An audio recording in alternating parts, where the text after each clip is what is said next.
नमस्ते। आज के इस बेहद खास और दिलचस्प एक्सप्लेनेर में आपका स्वागत है। आज हम आधुनिक हवाई युद्ध और रक्षा रणनीतियों के एक ऐसे विषय पर बात करने वाले हैं जो सच में गेम चेंजर है।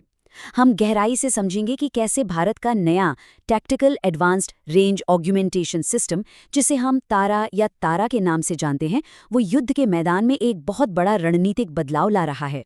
सच कहूं तो ये सिर्फ एक नया हथियार भर नहीं है, बल्कि पूरी की पूरी युद्ध नीति को बदलने वाला एक जबरदस्त सिस्टम है। तो चलिए शुरू करते हैं।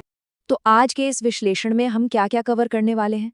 पहले हम देखेंगे हवाई युद्ध में आया रणनीतिक बदलाव, फिर हवाई हथियारों का विकास, उसके बाद समझेंगे कि तारा बमों को कैसे बदलता है, फिर बात करेंगे इसके सामरिक लाभ और मॉड्यूलैरिटी की, सटीक हमले के अर्थशास्त्र की, और अंत में देखेंगे कि कैसे ये क्षेत्रीय रणनीतिक डिटरेंस को बढ़ाता है। अब इस पूरी चर्चा को शुरू करने से पहले एक बहुत ही बड़ा सवाल है जो दुनिया भर के रक्षा विशेषज्ञों के दिमाग में घूम रहा है। वो ये कि कोई भी देश अपने रक्षा बजट को करोड़ों अरबों की महंगी मिसाइलों पर खत्म किए बिना सटीक हमले की क्षमता कैसे हासिल कर सकता है। ये वाकई एक बहुत बड़ी चुनौती है, क्योंकि हमने देखा है कि लंबे समय तक चलने वाले युद्धों में महंगी मिसाइलों का भंडार कितनी तेजी से खाली हो जाता है।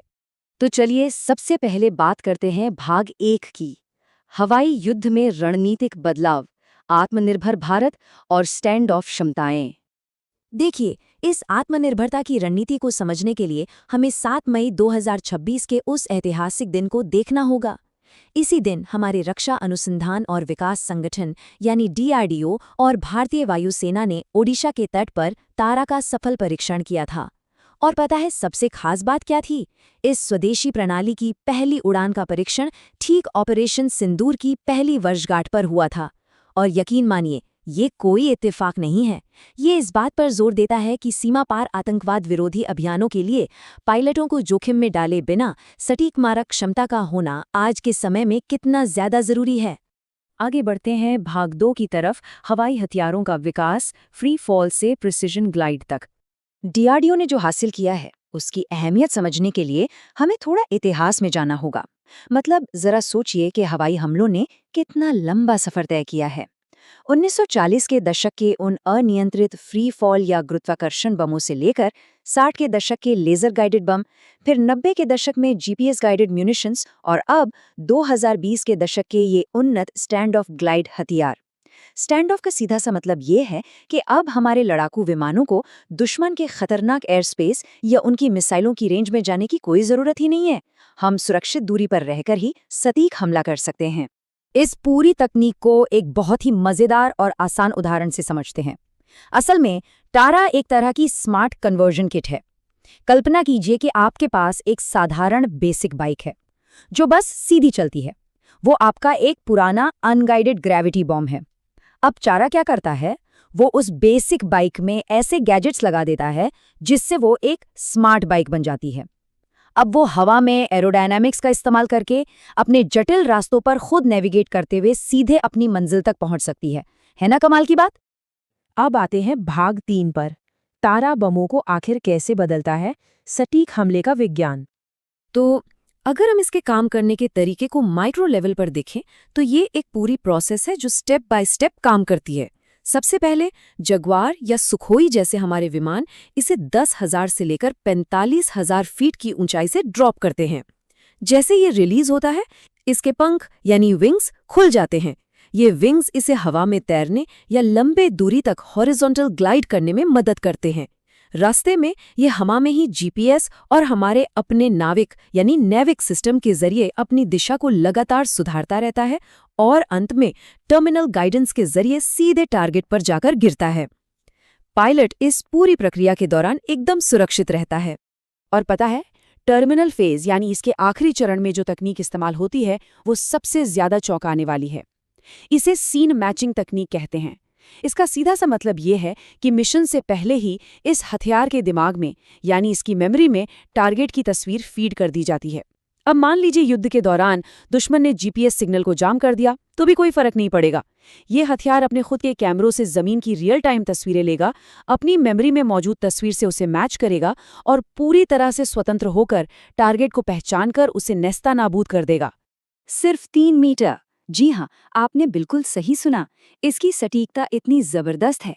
इस उन्नत मार्गदर्शन और इसके अनकूल्ड इमेजिंग इंफ्रारेड वेरिएंट के कारण तारा का सर्कुलर एरर प्रोबेबल 3 मीटर से भी कम है।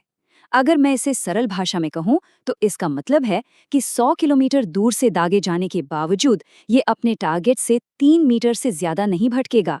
ये सटीकता किसी भी लड़ाकू अभियान के लिए अविश्वसनीय है। भाग 4, सामरिक लाभ और मॉड्यूलैरिटी, विभिन्न जमीनी खतरों से निपटना।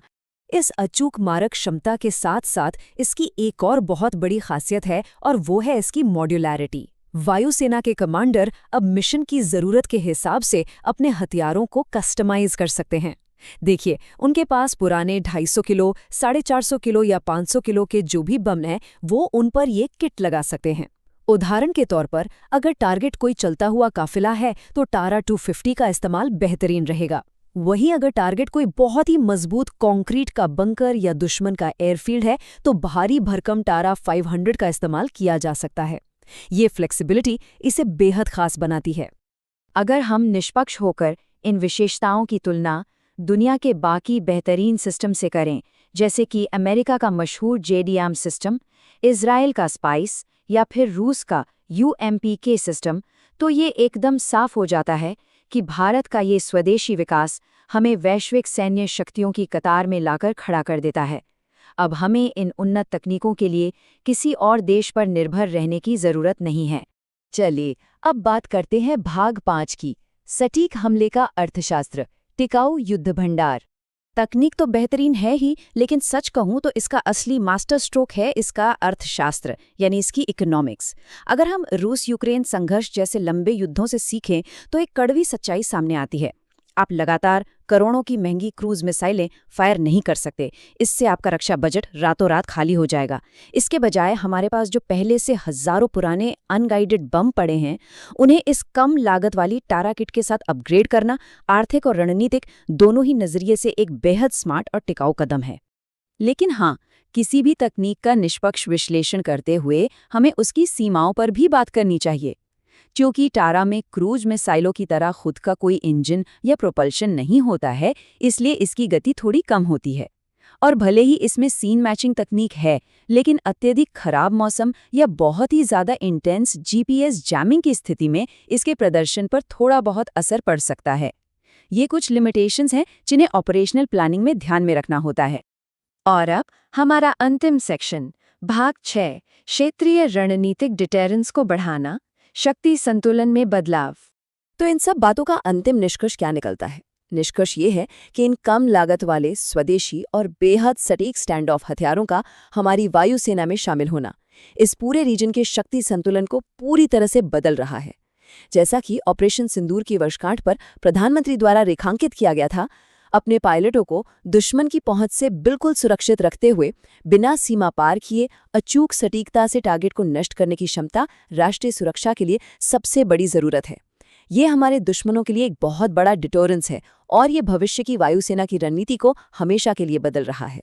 तो अंत में इस एक्सप्लेनर को खत्म करते हुए रक्षा रणनीतिकारों और हम सभी के सोचने के लिए एक बहुत बड़ा सवाल रह जाता है। ये स्वदेशी, कम लागत वाली और लंबी दूरी की मारक क्षमता भविष्य के हवाई युद्ध के नियमों और क्षेत्रीय शक्ति संतुलन को किस तरह से पूरी तरह बदल कर रख देगी। एक बात तो तय है कि तारा सिर्फ एक शुरुआत है जो भारत की रक्षा स्वायत्ता को एक नए मुकाम पर ले जा रही है। आज के इस गहरे और रणनीतिक विश्लेषण में हमारे साथ जुड़ने के लिए आपका बहुत बहुत धन्यवाद। अगली बार ऐसे ही किसी और दिलचस्प विषय के साथ फिर मिलेंगे।